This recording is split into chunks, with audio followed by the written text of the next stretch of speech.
Good afternoon, ladies and gentlemen, those of us who are joining us in the room and those of you who are online. Thank you very much for taking time off this beautiful evening to join us for this Head Foundation dialogue.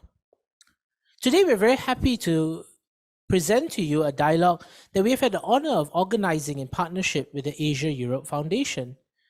It's a dialogue that's going to look at an issue that is very pertinent for many of our societies. We are facing, in many countries, a demographic challenge. People are aging. Job security is no longer what it once was. Careers, jobs are changing. But is education just about employability? Or is there more to education? Should we be thinking about keeping our minds agile and nimble as we age? Or is education even for those who are aging? Isn't education something you finish once you turn 20, 21, 25 maybe? Should you be thinking about lifelong learning? That sounds exhausting. But is that what the world is changing? Is that something we have to prepare ourselves for? So today we're really excited to have with us a speaker who's a renowned expert in lifelong learning, Dr. Seamus. He's the chair of the ASEM Education and Research Hub for Lifelong Learning. He's very kindly offered to share some of his insights while he's visiting us in Singapore. And we also have two very distinguished individuals who'll be sharing different perspectives on what lifelong learning means to them and means to the organizations they come from. I'll introduce them a little bit later. But ladies and gentlemen, can you please join me in welcoming Dr. Seamus as he delivers his lecture on successful lifelong learning through autonomy and capitals. Dr. Seamus, please. Thank you very much. It's a great honor to be here, and I'm delighted to have the opportunity to speak to you. And I suppose just to begin with, the concept of lifelong learning, it's important for us all to recognize that the very nature of us as human beings is that we are constantly learning. We never stop learning. And in that sense, we are all lifelong learners all of the time. So it can sound a bit daunting to say, oh my God, we have to keep learning all our lives. Sorry, there's a bit of feedback here. I'm not sure if I can do something to help that. No. So that's a starting point, really. I don't want to give the sense that we're talking about something extraordinary or exceptional. Lifelong learning is what human beings have always done. And it's important also to bear in mind that lifelong learning is not part of education. Education is part of lifelong learning. So the big picture is lifelong learning, and one of the component parts of it is education. So I'm going to try and move on here because I don't have a whole lot of time. So I just want to give you a picture of where we're starting from.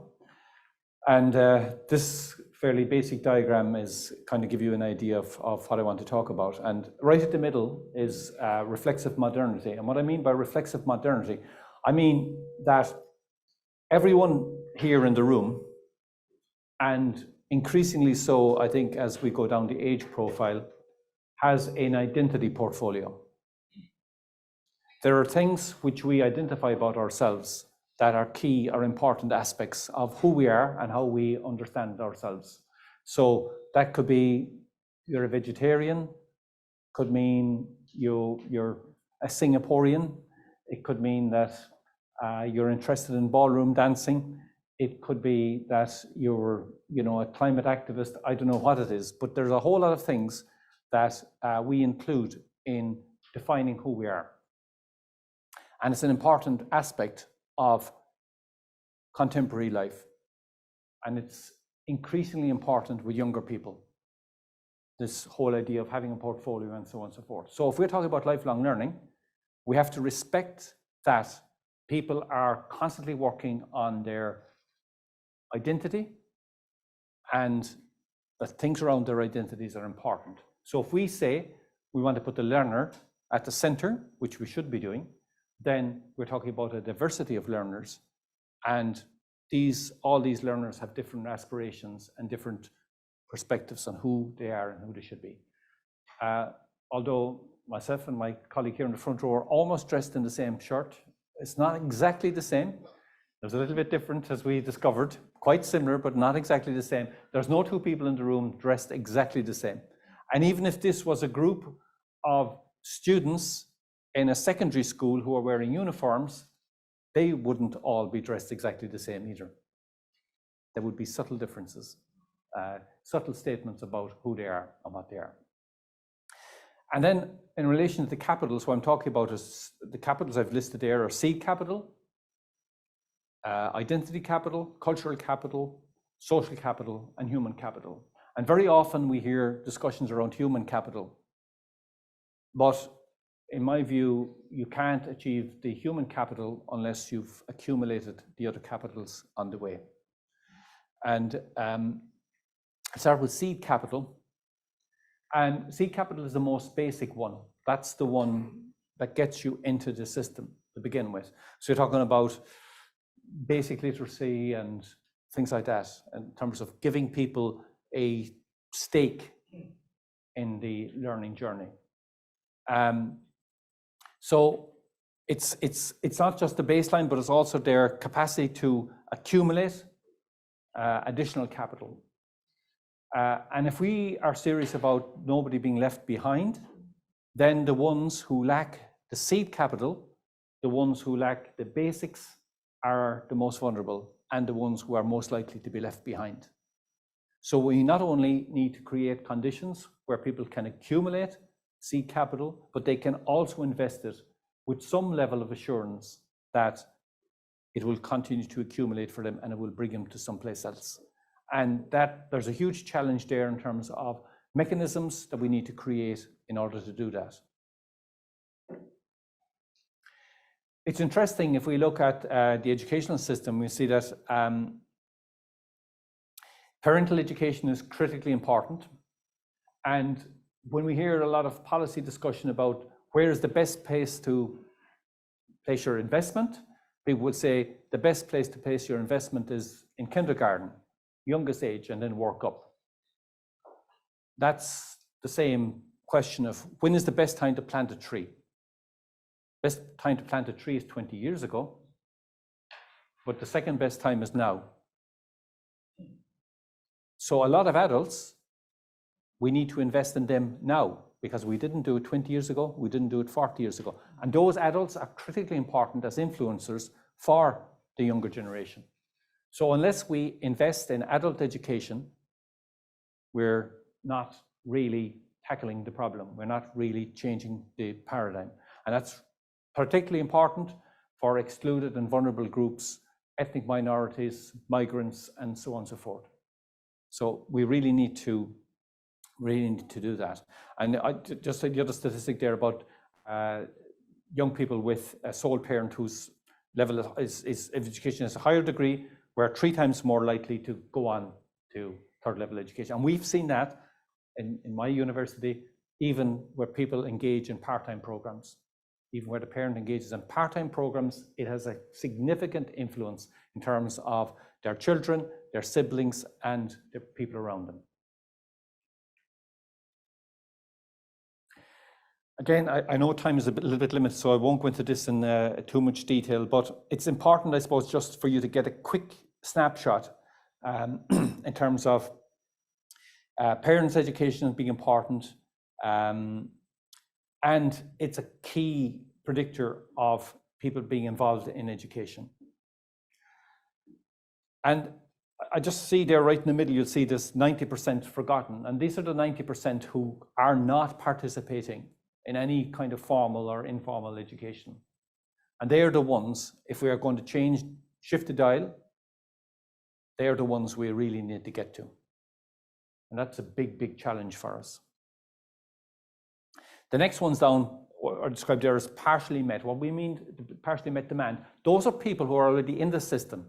Those are people who already have qualifications or degrees and so on and so forth, and they are the ones who demand more. And that's good. It's great that they do.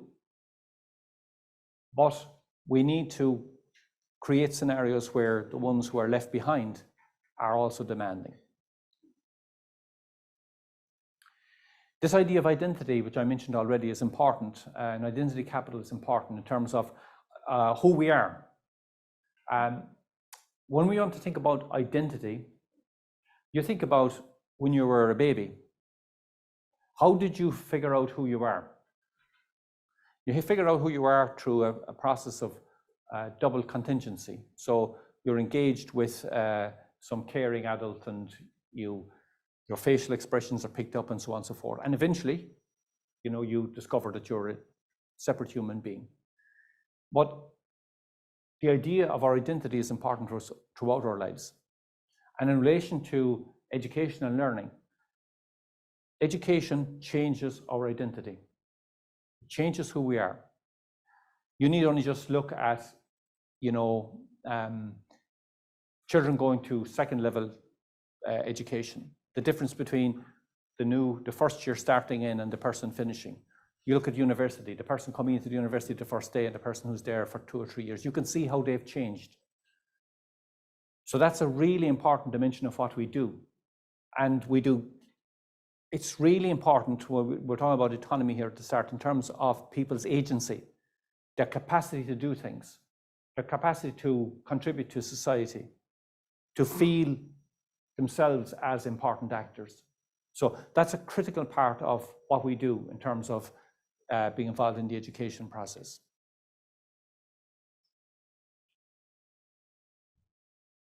Oh, sorry, went off here but didn't go off there. So, so identity and autonomy is around the means by which we participate socially and develop our self-image. And I mentioned that already as being critically important. The idea of placing ourselves at the center of our planning and practice. So this is increasingly being important. We're really shaping our own lives, and we're creating this portfolio about ourselves. And to intelligently strategize and make decisions affecting their life course. This is important in terms of the opportunities we create for people in education. We're, I suppose, accustomed to the idea of things like curriculums, things like learning outcomes. And they are, in a sense, a fixed roadmap. But if we're saying not everybody is trying to get to the same place, people want to shape the direction of their own learning. And if we're really serious about meeting the needs of the contemporary world, then that's where we have to be. We have to be allowing people the flexibility to be a part of the design of the learning journey for themselves. That it's just not a top-down model saying, these are the things you have to learn.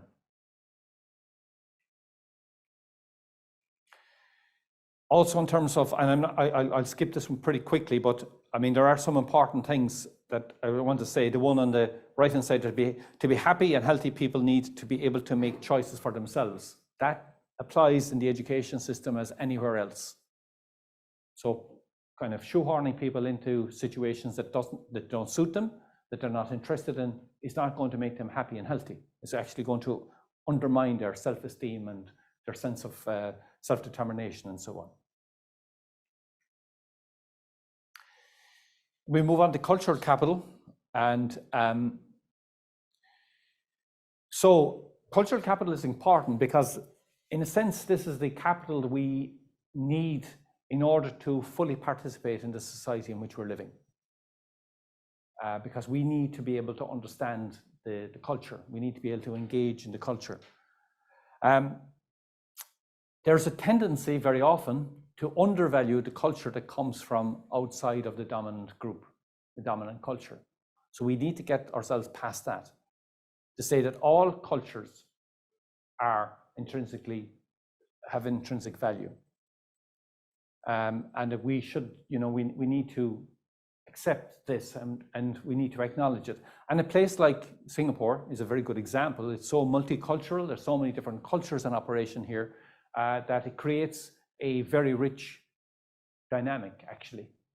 And I suppose as an example for listening to a lot of the talk that I hear in Europe, it's a very, very good example, because a lot of people are fearful of other cultures and fearful of what other cultures can do and so on and so forth. But when you can see that all these cultures can interact together and create a better sense for them. So, so the idea, I think, is that a multicultural society creates dynamics and opportunities and richness that you don't have in a kind of a monocultural society if such a thing existed. But in terms of newcomers into a society, it's really important that they have access to the culture of the country they're coming to, but that they're not being kind of shorn of their own culture, because they need culture, they need connections with their own culture as well. So if we're creating learning opportunities have to be useful for the person in the dominant culture where they come from, but it also has to be useful for them in their own culture. And again, I suppose there's been a lot of emphasis on the past about integration and getting people to integrate and all these kinds of things. So we need to get ourselves out of that mindset. And again, I suppose looking at what this means, having a voice and a capacity to opportunity to be active agent in shaping your life. So having access to cultural capital is really, really important. It's about the sense of belonging and being accepted. It's about having the currency to be able to be a full participant in the society. That's really what it's about. And you think about cultural capital, can be very different intergenerationally as well. Younger generations may have very different types of cultural capital are important than older generations and so on and so forth. So we talk about intergenerational learning and so on and so forth. There's a lot in that space that we need to engage with. Like one of the points there is to be able to speak the language of the country they are in, critically important. But it's also important, especially if they're families and they've got kids and things, that the kids can speak the language of the country of origin. And sometimes we get obsessed about getting people to all speak the same language. We're not doing anybody any favors when we start thinking in those terms. I just wanted to very quickly just refer to this one, and this is a very interesting project. The Centenary Commission on Adult Education is, in 1919, there was a Commission on Adult Education in the UK, and it basically created a blueprint for adult education in the UK at the time. And it was transformative. It really transformed British society. And in 2019, a non-official one, as it were, met and said, okay, 100 years later, what are the values we need to include? And I think, to me, they come up with some really, really important values and really important ideas that relate very closely to the idea of learning capital. So understanding of different cultures and backgrounds, that's important. And there are different cultures and backgrounds. Respect cultural context from which the learners are coming. And we see this quite a lot, where certain cultures are undervalued, where some people's cultures are not considered good enough. And that can be within a society where maybe cultures from certain less affluent groups or less advantaged groups are seen as less important than cultures from other dimensions. And I mentioned already about things being useful to a person in their own culture as well as the dominant culture. And it's seeking mutual accommodation between cultures is part of it, but it has to go a little bit beyond that as well. It has to be really respectful of other cultures. Defend the rights of those with protected characteristics. And again, I can say that in Europe, this is becoming an increasingly big problem, where these things are being challenged. So very often the most vulnerable and that are being challenged. And there's a huge issue, for instance, around gender identity.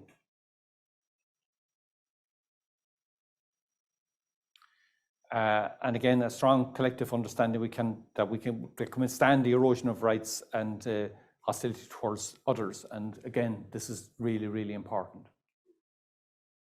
Social capital, and again, we probably don't need to spend much time on this because people are probably fairly well aware of social capital, because it's one of those ones like human capital that's out there and spoken about quite a lot. So it's all these networks in which we operate, all the connections we have, and so on. And education is a key generator of social capital. You think about people go to university or whatever, and they meet people in university, they make connections with them. Very often, those connections remain for the rest of their lives.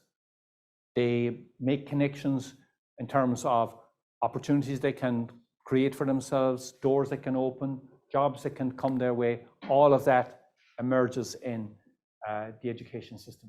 It's really, really, really important dimension of what education does.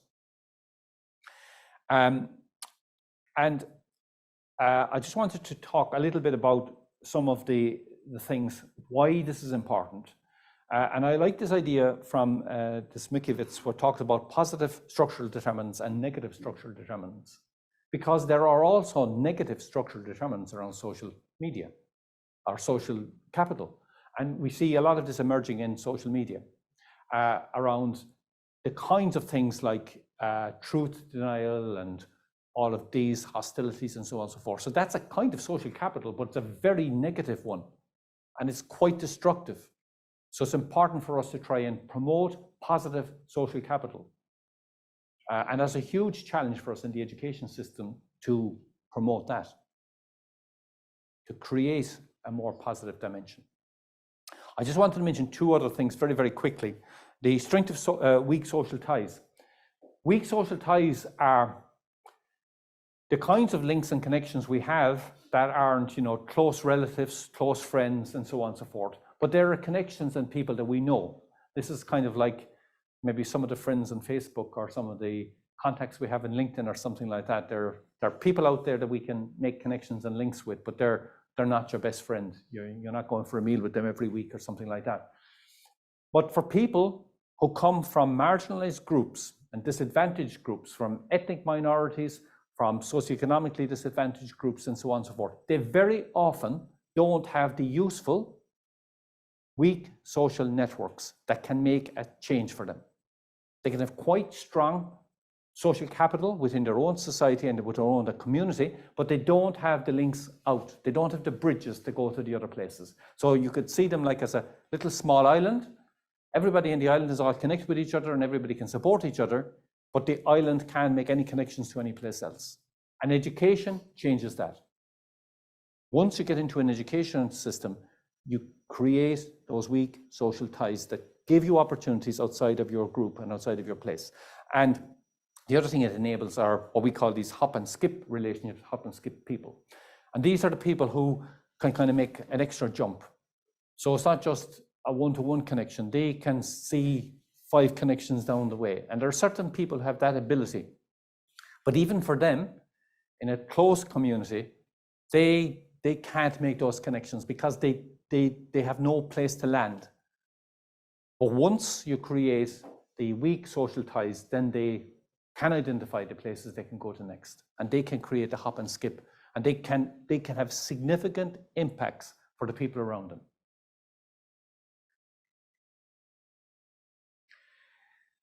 I just wanted to mention this as well because it's an important aspect of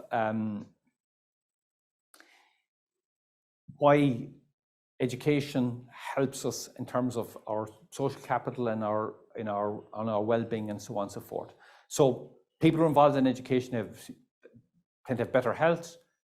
They create new social networks.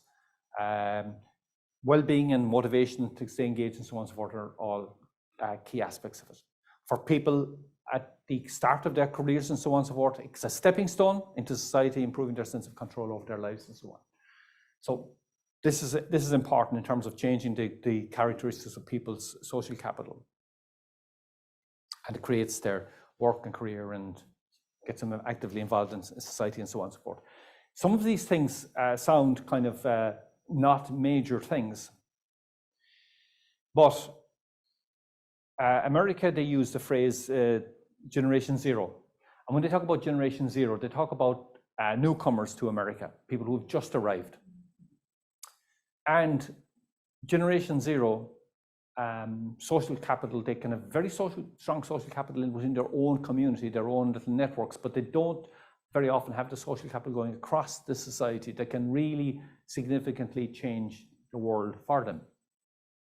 But if you can change the paradigm for the Generation Zero, parents and grandparents and so on and so forth, you change it not just for them, you change it for their kids, and then you change it intergenerationally. There's going to be a knock-on effect generation after generation after generation after generation. So we should never underestimate how important it is what we are doing. We are changing the world. And it's important for us to remember that's what we're doing. And then for the final one, there's older learners, this cushioning effect of protecting from age-related change in their lives and so on and so forth. So it keeps connections, it keeps links and so on and so forth. And it counters one of the things that older people tend to do in terms of pruning relationships and so on. And human capital, this is the one that I suppose is talked about most often. And again, we don't need to get into too much detail because you already know what that is. But it's a knowledge, skills, and competencies, etc., that we need in order to engage in the workplace. But one of the things that we don't maybe always talk about is that it's a form of wealth. 5 minutes, okay. I'm nearly finished. I'm on my second last slide, I think. It's the skills and knowledge and so on and so forth that people have, but it's a form of wealth. And for a lot of people, it's absolutely the only wealth they have. Their capacity to do something, their capacity to do some kind of a job might be the absolute only piece of wealth they have. So it's important from that point of view. And it's important as well to recognize that everybody really has some human capital. I mentioned already to some people, I was in Cambodia a few days ago, and I met with a politician there, and he referred to somebody as a no-skill person. I didn't contradict him, I just nodded my head and said yes. But there is no such thing as a no-skill person. Everybody has skills. And after the meeting, I went with a colleague and we were driving in his car, and we needed to park the car. And there was a person on the street directing the traffic, and he directs the car into the space, and then you give him a tip afterwards, and that's it. And so I said, okay, I said, now we're watching somebody who is demonstrating human capital. He's directing traffic. Actually, is what he's doing much different than the person you see on the airport who's directing the plane? Not a lot different. They're effectively doing the same job. One of them is probably getting very well paid and are highly skilled and so on and so forth. I'm not sure the skill levels are that much different. I was watching this guy, he had so many different methods for directing the traffic and so on and so forth. He actually had skills, but nobody probably recognizes those skills. It'd be very hard for him to go to a job and say, well, what's your previous work? What skills do you have? I'm a traffic parker or something, and it would sound very, very trivial. It's like the story when a woman comes back to the workforce after being out of the workforce for 10 years. And they say to her, well, what were you doing for the last 10 years? I was raising my children. And say, oh, is that all you were doing? Yeah, I was just involved in logistics. I was involved in education. I was involved in nutrition. I was involved in healthcare. I was involved in budgeting. I don't know how many other skills. But again, we're inclined to dismiss these. That's human capital. There's a lot of human capital there. So it's important for us to recognize that. And I think this is one of the big challenges for us, to be able to recognize that human capital can come in different places. And I just want to maybe draw your attention to one on the right-hand side to begin with, the Eurydice one, which says, skills and formal education may become obsolete if not maintained. There's no may. They absolutely. If you want to think about this one, somebody graduates from a computer science degree in 1990 and they're in the workforce. How much of the stuff they learned in university are they using? Probably not a lot. Whereas, a lot of the time, the human capital is kept alive through informal learning. So sometimes we just need to keep that in mind, that it's not always the formal education that's giving us the human capital. It can also be the informal education. And I mentioned the one already about the human capital can often be the only asset that the poor have. And I think it's important to bear in mind it's dependent on better education and health. Better education and health, and the health one we kind of forget about a little bit, but that's important as well. Because if people aren't healthy and they're not in a healthy environment, it's going to be very difficult for them to accumulate human capital. I'm sure now I've gone well into my 5 minutes. Maybe I had one more slide, I think, but we'll just leave it there, I think, because there'll probably be lots of questions and so on. Okay, thanks very much.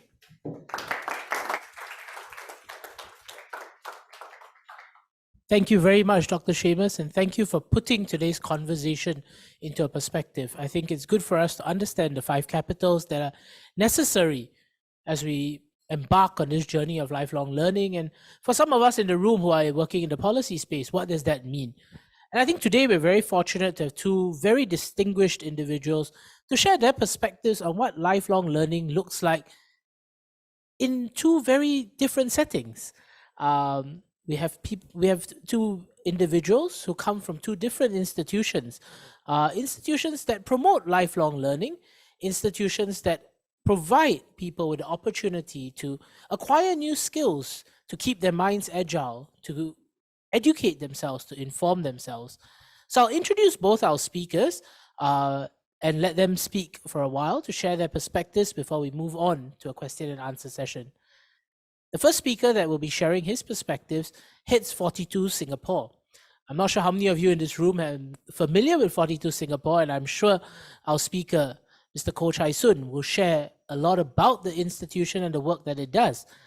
The 42 model is a very, very interesting, unique model, one that I was personally privileged enough to learn more about last year on a trip to Malaysia. It's a very interesting model. It's a model that ensures that many people are able to get opportunities to continue their learning, to develop their human capital. And our next speaker, after Mr. Koh, will be Professor Hong Hai. He's the chairman of U3A Duxton Hill. Besides that, he's an emeritus professor from Nanyang Technological University. But in his role in U3A Duxton Hill, the University of the Third Age, it's an organization that encourages lifelong learning. It encourages people of different age groups, but specifically those who are in the third age, who are enjoying a retirement, to keep their minds agile, to expose themselves to learn about new topics that they're passionate about, topics that they may have an interest in. So we'll be really keen to hear his perspectives on what lifelong learning means to someone like him and to an organization like his. But let me start by inviting Mr. Koh to share his perspectives. Professor Hong Hai after that. Thank you.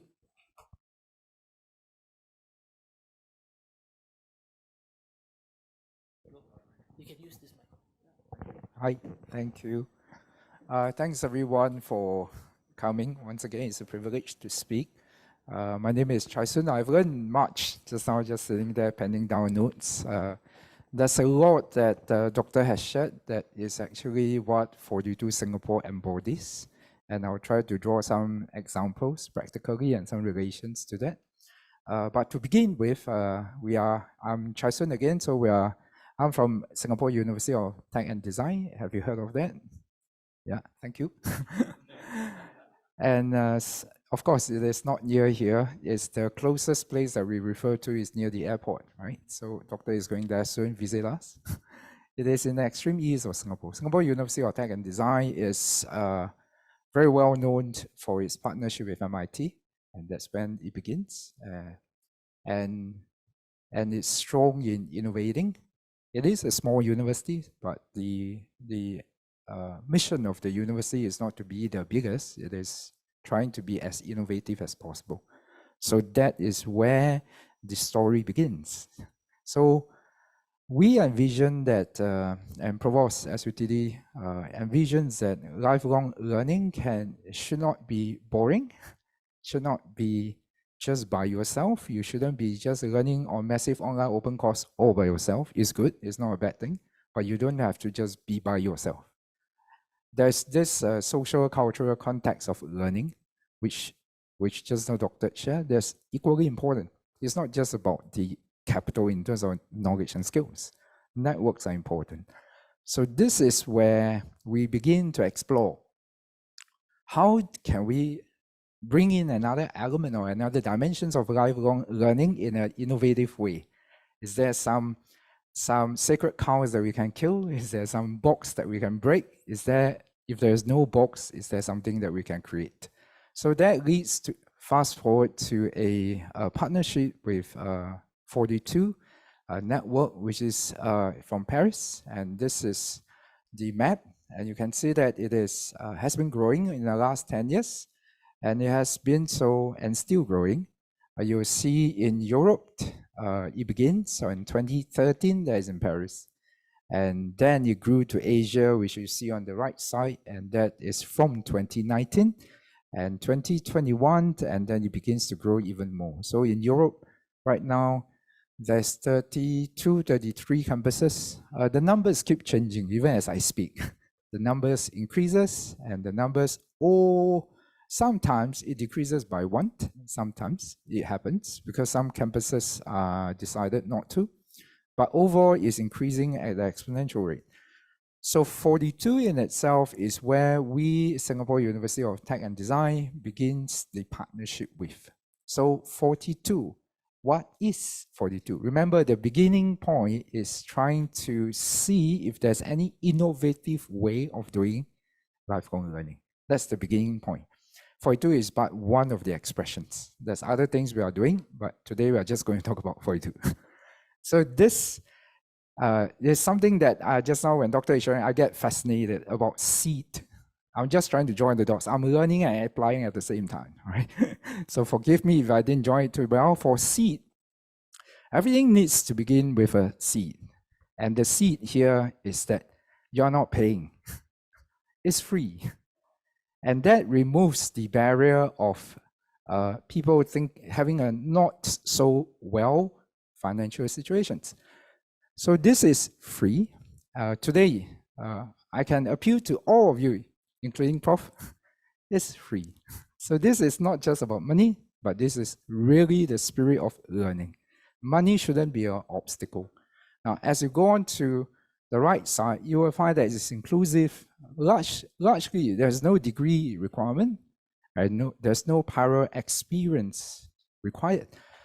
42 is some of the best coding school in the world. In France, it's probably in top 10. And this is a recognized way of training tech talents. But the beginning point, SUTD now, myself, I have colleagues in computer science degree. If we take in somebody without any prerequisite, this is impossible. But in 42, the design is meant to be open. So today, as you seated there, and those who are online, any one of you can begin this journey together. And that is something really, really exciting for us, because none has tried this. So if we try this, there are two outcomes, right? One is that we fail terribly, that's fine, it's an experiment anyway, or we can succeed and create. And the degree, no experience. To break the mold even further, on the left, you will see that there's no courses, there's no teachers, there is no classes. Wow. Yeah, so you are like me. The first time I encountered this, I was like, either you are out of your mind or I'm hearing something wrong. So to give a brief explanation, there is no teachers because it is systemized. There is no classes and no lectures because everything is done peer-to-peer in project format. And so there is no need for a lecture because everything is based on project. And so you go down, then the next question is, okay, assuming that you're not a scam, assuming that you're real, then what's next, you know? And so that brings in the time. What do you teach? How long does it take? Do you have employment afterwards? And naturally, all these questions arise. And the quick answer is, yes, it's well developed and you give accessible. It takes 3 years, more or less, and there is 100% employment. Yes, 100% employment. And it is quite unimaginable, but let me tell you a bit more. Until this point, I think I successfully converted all of you to try to join. But let me give you the hard truth. Okay, so then the next one, as you go down, in a nutshell, I'm summarizing it again. Yeah, the next one, that's correct. The next slide. In a nutshell, this is a summary. So it's free for you. There's no experience required. It's inclusive. It's full-time. It's flexible. Self-paced education. Peer learning takes place. There's no teachers. There's no timetable. You come to school anytime you want. And yes, 42 Singapore is open 24/7. It doesn't close. It's not 7-Eleven, but it doesn't close. And there is 100% project-based, 100% practical, employed, and 100% employed after the call. Now I'm joining back to Doctor. Now this gives a huge step forward, I would say, in a seed capital. So this is like a seed in every adult. You can break all barriers. There's no reason why you shouldn't try. Now the second one on identity capital is about making choices. So now you are the one that have to make the choice. Are you joining or are you not joining? And as you join this is very interesting because the program is self-paced. It is at your pace. So it's not 4 years, it's not 3 years, it's not 2 years, it's as you wish. So the choice now is yours. Just now, Doctor was sharing about happy people making happy choices. So I hope you're happy right now. You can choose to finish this in 8 months, 18 months, 24 months, 36 months, or you can take your whole life to finish. Not recommended, but that's possible. And he talks about cultural capital, which is the value in diversity. In 42 Singapore, right now we have close to 200 students, 18 years old to 60 years old. That's the age range of the student. Medium age is 29. There's 22% female. So if you are female here, come join us. And there is a range of expertise from youngest in terms of education level at primary school level to PhDs, my colleagues. And there are working adults, not working adults, people who are retrenched, people who are seeking a career conversion, and all sorts, and students as well. And one single word sums it up all because it's inclusive. Diversity is not a surprise. And that brings about the point on cultural capital. On diversity, where people speak different languages from different races, different religions. There are even international students here. So today, if you are international participants here, and if you join 42 Singapore, is it free for you? Yes. Yes, it's free for you. There are 13 different nationalities in 42 Singapore right now. So imagine the diversity. So that in itself is something that really, really is amazing, because just now, as Doctor is saying, it's really real that people, once they get together, the diversity strengthens the learning. I witnessed that firsthand. So I'm giving you real reports. The next slide, okay? Then he talks about this, my second and third last slide. So the hard truth is, okay, so now I've converted you, then how do you join me? So that's when it starts real simple. From the first step, play a game tonight.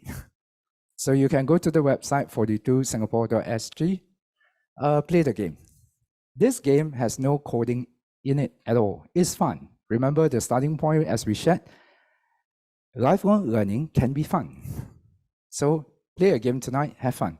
That game can take you 3 minutes or 120 minutes. Again, your choice. It's up to you. If you feel like at night you are hungry, you go for a supper, just go ahead. So if you're happy, you make the choice. But once you pass the game, then you'll be invited to take part one step.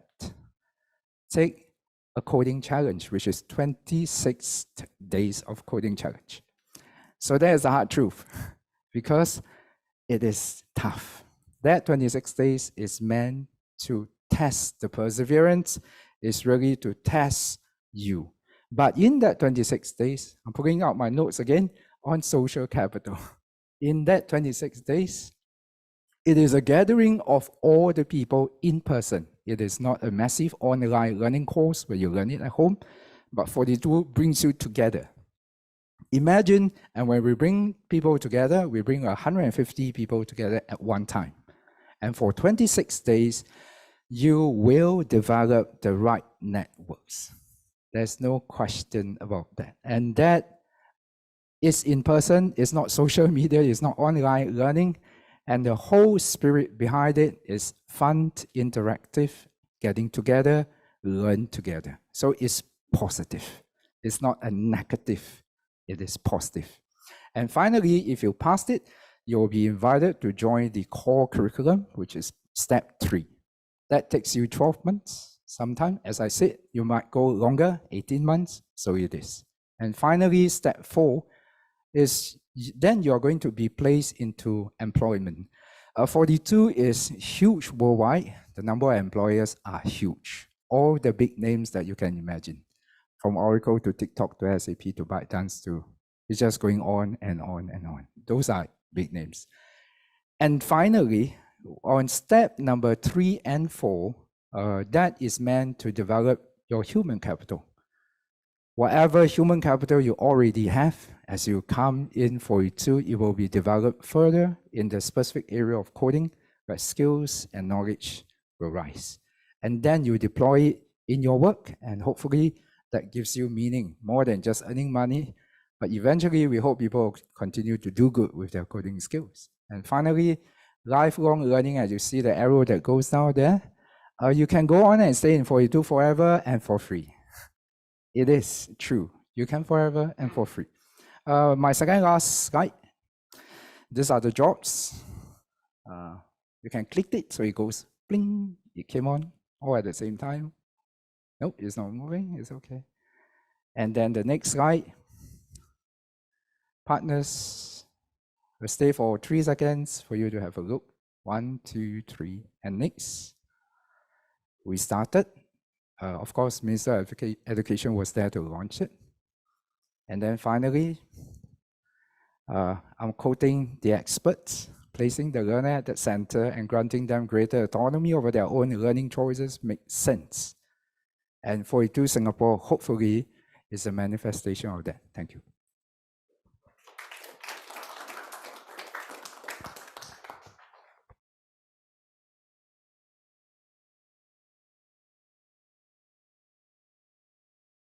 Thank you so very much, Chai-Sun. But last but certainly not least, can I invite Professor Hong Hai to share his perspectives on adult learning.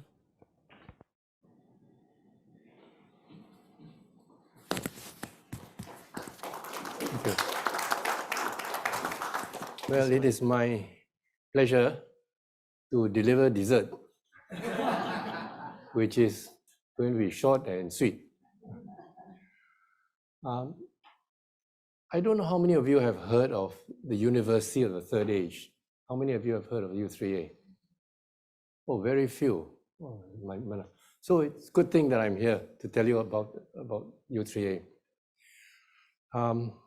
U3A, like 42, is a French invention. 3A is the sense for third age. You have heard of the Council for the Third Age in Singapore, which is an MOH-driven statutory board that promotes a healthy life, aging well activities for people who are 50 and older. For some reason, they think that when you reach the age of 50, you are over the hill and you're in your third age, and it's time to enjoy life and savor the joy of living. So don't worry about the 50 part.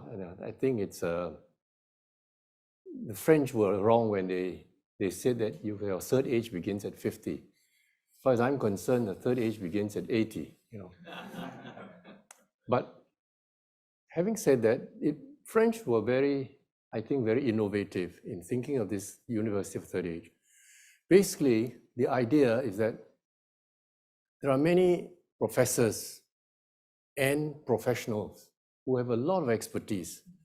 Professors retired sometimes at 50 years old, at 60 years old, and they have a good 20 more years where their minds are active, they have the experience, and they have the time to share knowledge. Why leave this big pool of intellectual power to waste? We should tap it, have them give talks, give courses to the public. So on that basis, the idea of the U3A was formed, the University of the Third Age, basically for people who are a little bit more mature, either at the end of their career or recently retired or have retired for a while and have more time on their hands and they want to continue learning. And one of the important things about the University of Third Age is that nobody has to pay anything. No student has to pay any fees. No professor should ever receive a dime. It must be done totally voluntarily.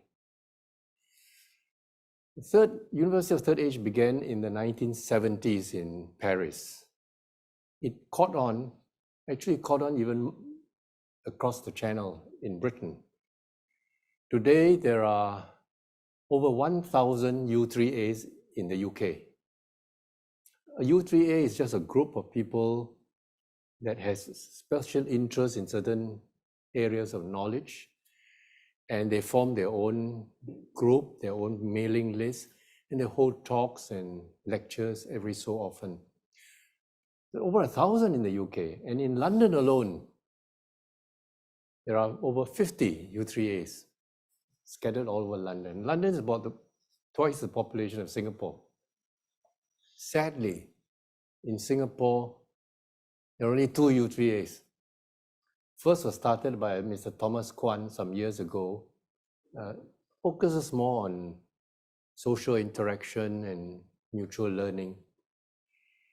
And I, from my company, Renhai, started this about 3 years ago, partly because I was on a trip to New Zealand, and in the city of Christchurch, where there's a population of about 300,000, there were 3 or 4 U3As. And one of my friends who was a lecturer at the University of Canterbury said, "Oh, you should start something in Singapore." So I found out that there was one. And so I decided to start one. And because I have an interest in medicine and in health and in living well, so we made our U3A focus on the area of aging well, savoring the joy of living, and health, holistic health. So our first lecture was held just before COVID. It was given by Professor Kwa Yi Hiok, well-known psychiatrist, and used to head the Mind Science Center in the National University of Singapore. It was held here in this hall in collaboration with Head Foundation. We were full house. Very well done. And our second one was to be on mindfulness. Then COVID came and we took a hiatus. It turned out to be a long hiatus of more than 2 years. So we started again and we got the mindfulness lecture done by, you can see here, Joy Chen. She's a psychiatrist, she's a psychologist. And it was a very nice session because she actually taught people how to do mindfulness meditation on Zoom. Went very well. We have had others. There is the one by Professor Foo Keong Tat. Professor Foo is a very famous urologist. also known as the father of urology in Singapore. So if you have a prostate problem or a bladder problem, you probably would be treated by one of Professor Fu's students. Now, Professor Fu did not talk very much about prostate problems. He talked about philosophy of balance, the art of healing yourself. For a very learned professor, he's in his 80s now, he's still practicing. He did not believe too much in medicine. He doesn't believe too much in medical intervention. He believed more in balancing your life, being calm, be at one with nature. He himself spends a lot of time walking. He's a painter, and he's a would-be singer in the sense that sometimes he will see a nice scene, it will evoke memories of his youth, and he will sing some Elvis Presley song, usually out of tune. Then he'll put it on a video and then circulate to all our chat group people. But you can see he has the joy of living. And to him, if you have the joy of living, if you savor life, if you balance your life, a lot of your illnesses can actually be treated without much medication, if at all. Next slide. We also had a very interesting talk by Professor Tang Leng. Professor Tang is head of the Japan Studies Department at the National University of Singapore. She is still teaching there. She gave us a very insightful talk into how aging is managed in Japan. You know, Japan has the oldest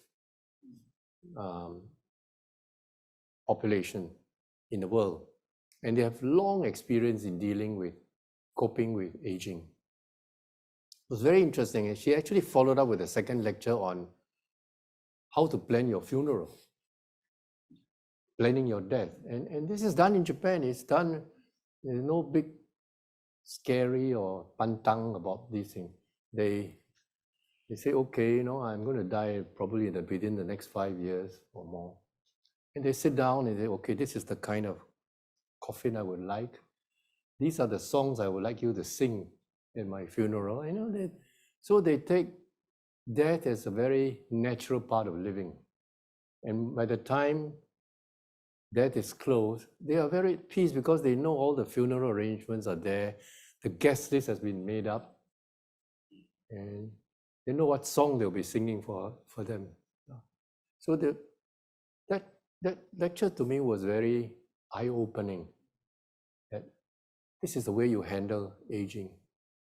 And U3A is also one way you handle aging, because as we age, if we do not keep our minds active, if we do not continue with lifelong learning, we will age faster, our brains will slow down, we have higher incidence of dementia, right?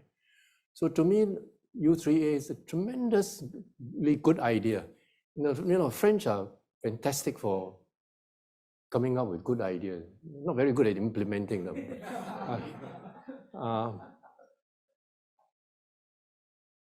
What I'm trying to say is, in Singapore, we have only 2 miserable U3As, right?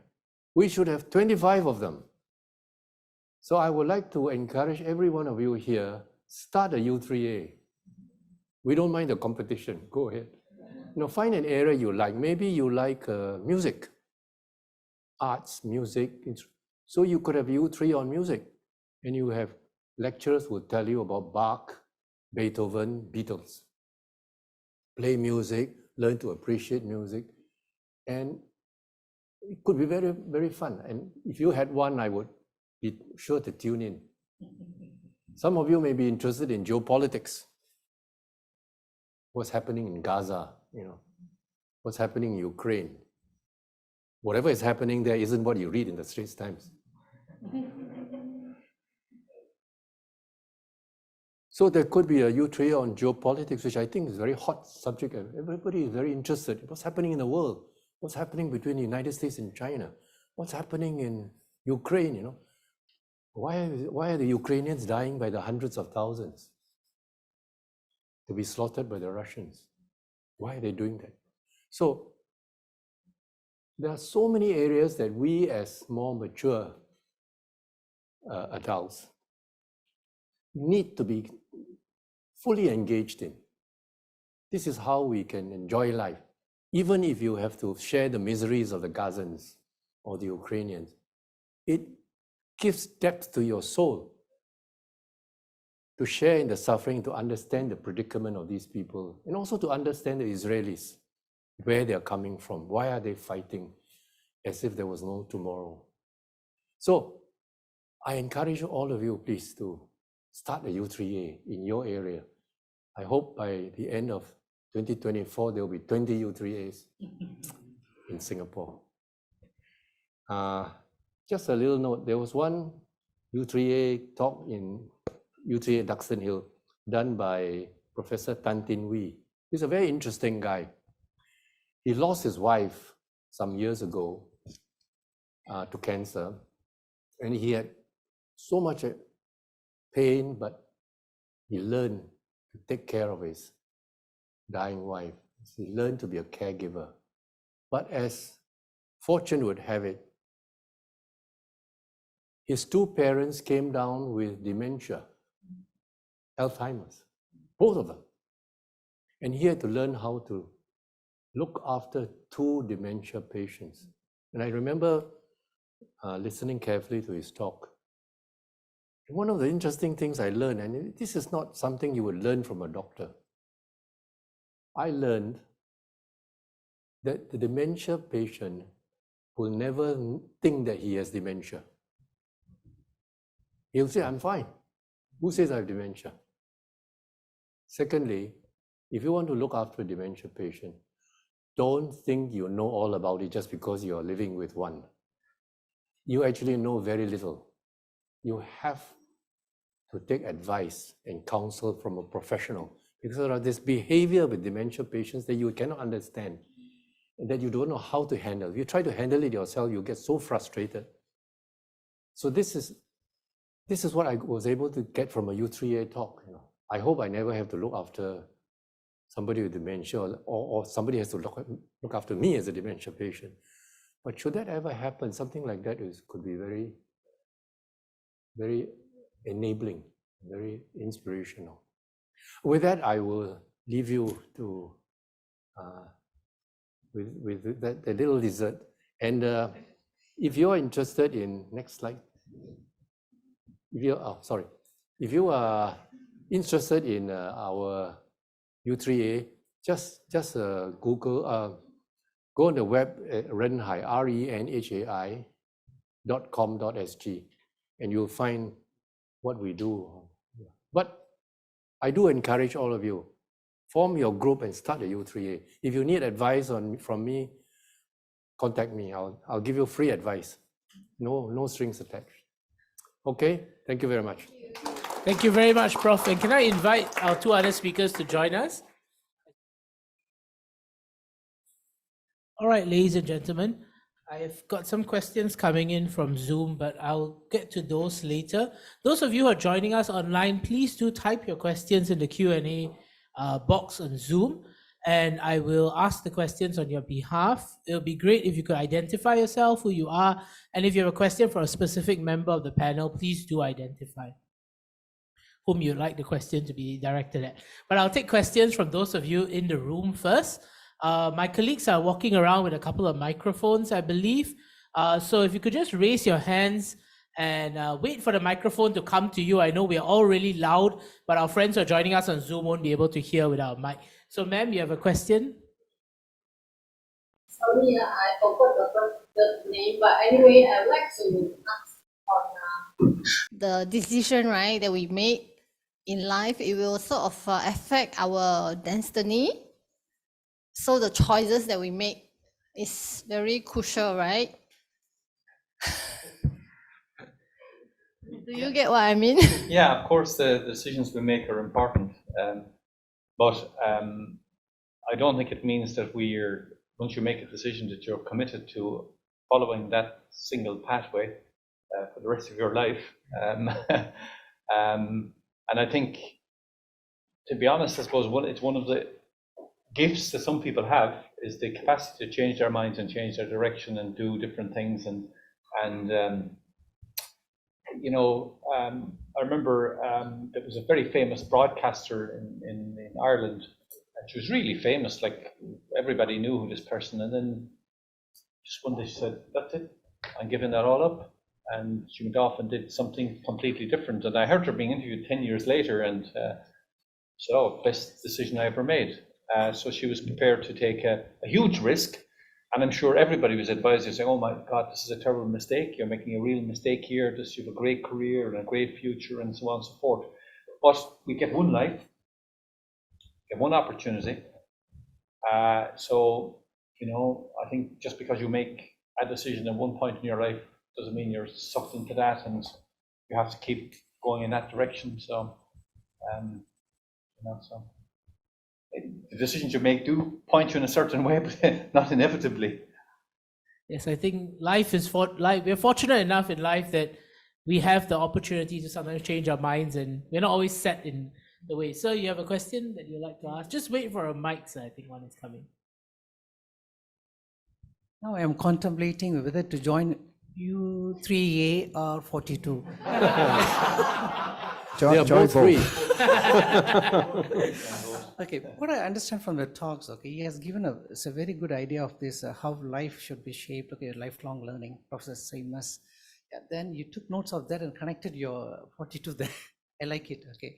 Now, Prof, when you shared with us, say, how you bring a life, you know, the active aging and making it interesting, sharing, right? Now, the question goes to you. You say interested people, primary student and a PhD, maybe a professor is also joining. No, what's the purpose of? Ultimately, you want to have a career, right? I'm right. Why the person who has gone into a particular domain in PhD would like to join this? Okay, is it he's losing his job or he's going to create a how? Well, I cannot understand because you are training the students. Okay, of course, free at their pace they are studying. Ultimately, they're looking for a job. Is it then do this, what do you call, external parties, do they say accept, you know, the credibility of these students, okay? Because universities give some certificate, right? We rely on that, okay? But here, do you have any certification that they are eligible for this kind of coding and so on? Thank you. Thank you. Okay. There are two questions. So, and the PhDs and the primary schools and the jobs, my personal view is that life is many circles. So I've known people that has more than a PhD and more than one, maybe a few.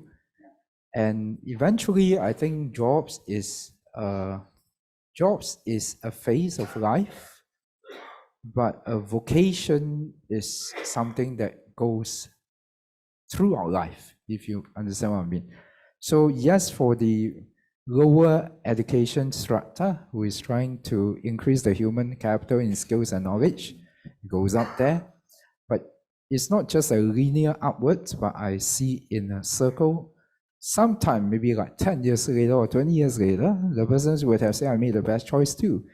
But eventually, 20 years from now, this same person that started with a primary end up with a coding master's degree or even PhDs might still continue learning after all. So that is where the cycle doesn't end. So that's one. Two, certification, yes. It's called RNCP titles, which is a French diploma that's awarded upon completion of the program. So that's equivalent to a degree in Singapore. Yeah. So, thank you. Sorry. No, it's good. Thank you. I think as Chai Soon was speaking, a very dear friend of mine with a PhD was texting me about wanting to enroll in 42. So I think many of them want to pursue new alternatives, new pathways. I think it's just the joy of learning, right? It's acquiring new skills and learning. And I think that was a question I would like to ask our three very esteemed panelists. how do we encourage this mindset shift? Today, a lot of education, a lot of learning, and even in a country like Singapore that's extremely supportive of continual learning, it is always tied back to employability. It's tied back to the idea of reskilling, upskilling, and moving, keeping yourself agile in a fast changing economy. Yet, a lot of what we're talking about today is that education goes beyond that. I like what Chai Sun has said, right? We have a vocation in life, but we may change pathways. But we don't always pursue education with that goal of employability. How would you encourage young people and I guess just the public in general? How do we shift that mindset? So if we are in a secure industry, we still need to be, learning, pursuing passions and education. What kind of a conversation would three of you have with young people to pursue them, to encourage them to think about education from a different angle? Anyone would like to start? I can start, I suppose, if there's a bit of silence. I think the most important thing that people need to realize is that every opportunity is an opportunity to learn. We're constantly learning. We learn when we come into this room this evening. We learned our way up the stairs to find the room. We're constantly learning, and there's opportunities for learning the whole time and all of the time. And I think we shouldn't be despairing. Maybe sometimes we see people taking a very instrumentalist view of things and say, "Oh God, they're lacking imagination, or they're not." But it doesn't necessarily mean that person isn't going to change or do different things as well. And I think the most important thing that we can say to people is that there are always possibilities. That there are always chance to learn. You can always do different things. You can always change. You can always move around, because very often people feel safe in a certain place or whatever, and they're afraid to take the risk, afraid to take the next chance. And that can be the way with the seed capital as well, that people feel that they're incapable of learning.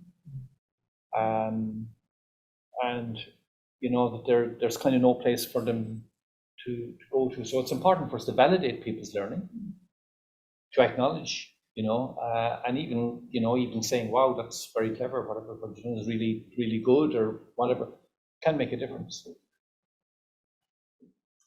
Yes, because with U3A, we take a very different tact in that what U3A does is it encourages people to learn for the joy of learning, that they're able to savor life, enjoy life more, appreciate life more through learning. So learning itself is an activity, an end in itself, rather than a means to an end. No, we can understand learning for career, for advancement, which is very important. But when you reach what we call the third age, we should stop thinking about how can I improve my human capital so that I can have better income or better. I think it's time you think about enjoying your life. And in my view, there's no greater joy in life than learning. For me, it's such a joy. I have trouble falling asleep every night because I'm texting and I'm YouTubing and I've got so much to learn that the most unhappy moment of the day is when I have to go to sleep. So I hope we can infuse you with this enthusiasm for learning. Learning should also be an end in itself. Engage in learning because it's a joy, and it helps you to enjoy, savor the joy of living. Yeah, I'll take the extreme left from the young. So the young, in my view, and you are all young, and everyone here is young, and Prof has said that the age is not 50 but 80.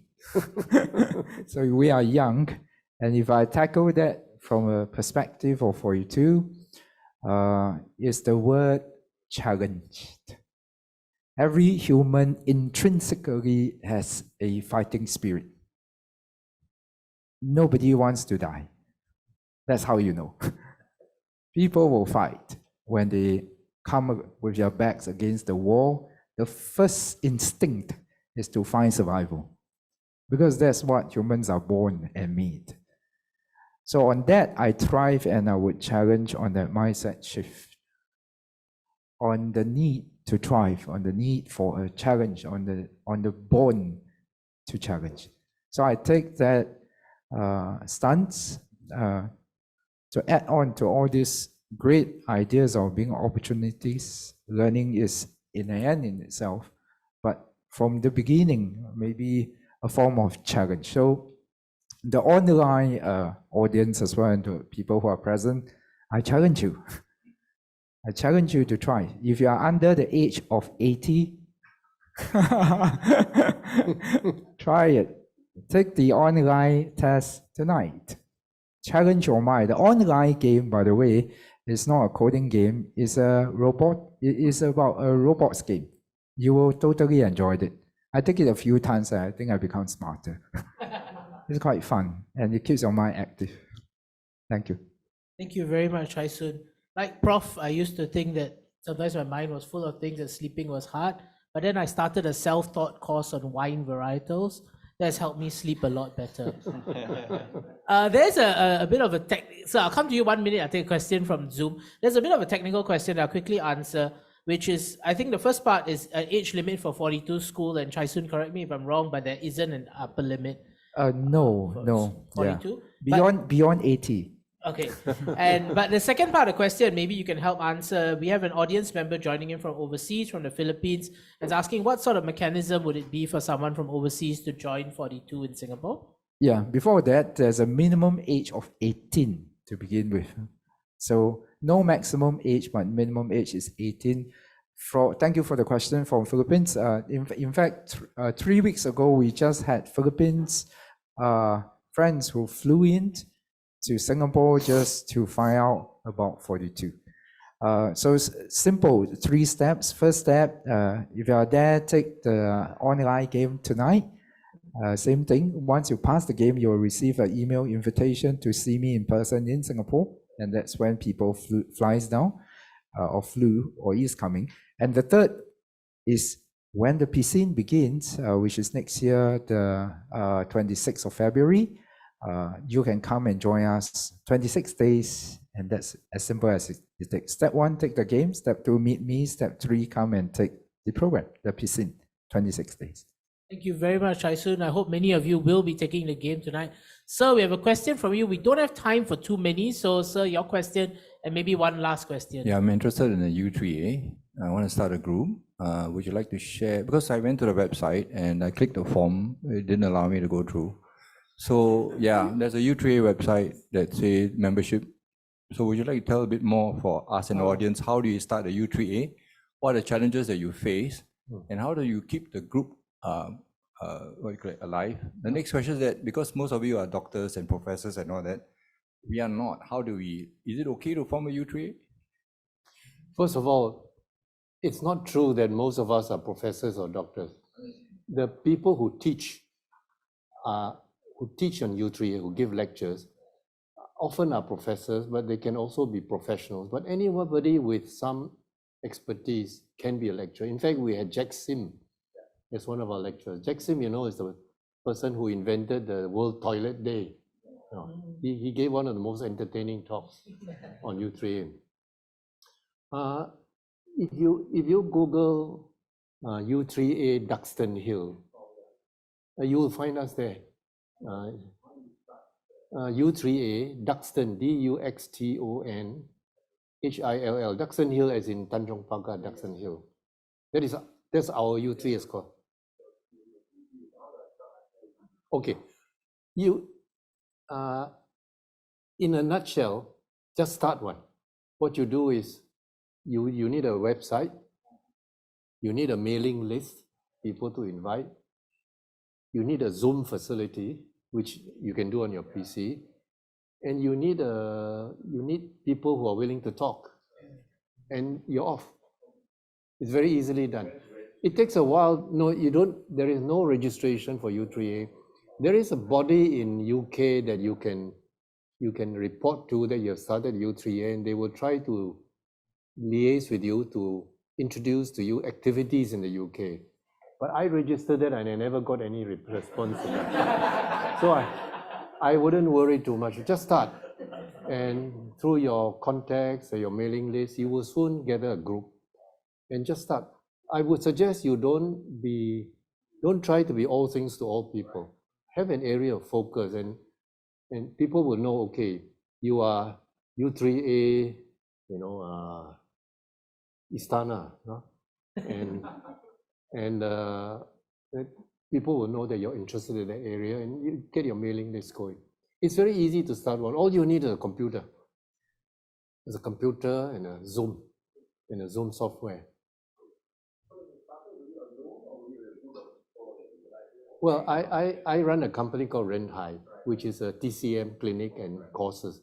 So we found that holistic health was something that applies not just to TCM patients, but to everybody, including Western patients. So we focus on holistic health, and I found that holistic health was not just about the body, but more so about the mind. And a very important part of holistic health is a mind that is curious, seeking for knowledge, that is enjoying new knowledge, and which is being challenged all the time with new ideas. So our focus was on savoring the joy of living. But you might want to focus yours on something else, sports or literature, music, or politics, or China. I think you could form 2 or 3 U3As just on China, because China is so big and diverse, so many aspects of China that people need to understand and learn. Right. Thank you very much. Ladies and gentlemen, I'm also quite cognizant that we are quite quickly running out of time. Do we have any last questions from members of the audience? Any comments that you'd like to make? Before I move to some of the questions that we have online, I think one key question is, what is the website for 42's game? I'm not going to let Chai Soon answer. I'm going to suggest Google 42 Singapore.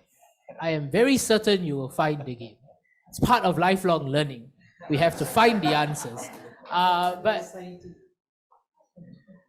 I think we've had a very, very interesting, very engaging discussion on the point of U3A in Singapore. Thomas is also online, and he's also been very kind to comment. I think we've had an opportunity to hear, what is lifelong learning? I think Professor Seamus has very kindly put that into a framework that's easy to understand. It's a framework that I think many of us have to be thinking very deeply about. I know some of us in this room and some joining online are very, very involved in the education sector. Many of us also working on education policy, right? What does that mean?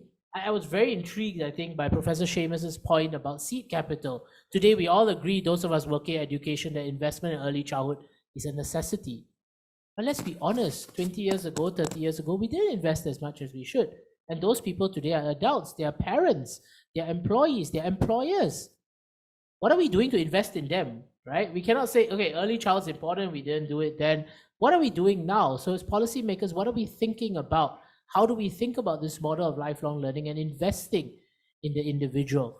So before I end, I'd like to invite our speakers to maybe make some closing remarks, some ideas that they'd like to share before we wind up. And I'll go in a sort of reverse order. So Chai Soon, could I invite you and Professor Hong Hai after to give your closing comments before I invite Dr. Seamus to give his opinion. So Chai Soon, please. Yeah, thank you for being a wonderful audience. Your smiles and your enthusiasm really sparks through from you to the stage as well. Thank you, first of all. And second, I learned a lot today, even as I switch my brains in between. But I take back one thing which I would share with you as well. I think the curiosity to learn is crucial in the whole life, like Prof. Hong Hai has shared as well. Being curious, staying hungry, and making change is part of life. That is crucial even to me as we go on to keep on being hungry, curious, and dare to take some challenge and risk something. So that's for me. Thank you. Professor Hong Hai? Well, I'd like to reiterate that learning is a journey. In the early days of learning, you are learning to cope with life, to walk, to think, to write. Then you learn in order to have a career, to look after yourself. As you get towards the middle part of your life and towards your later part of your life, learning becomes really fun, because then you're learning because it is enriching, because it lifts your soul. And it's worth getting old to be able to enjoy that part of life. We're all looking forward to a chance where we learn because we love it. Dr. Seamus, your closing thoughts, please. Yeah, I'm not sure I have any huge wisdom to share with you, but I think the joy of learning isn't confined to older people. You look at children, you look at little ones when they're playing and they're learning and they're having a lot of fun.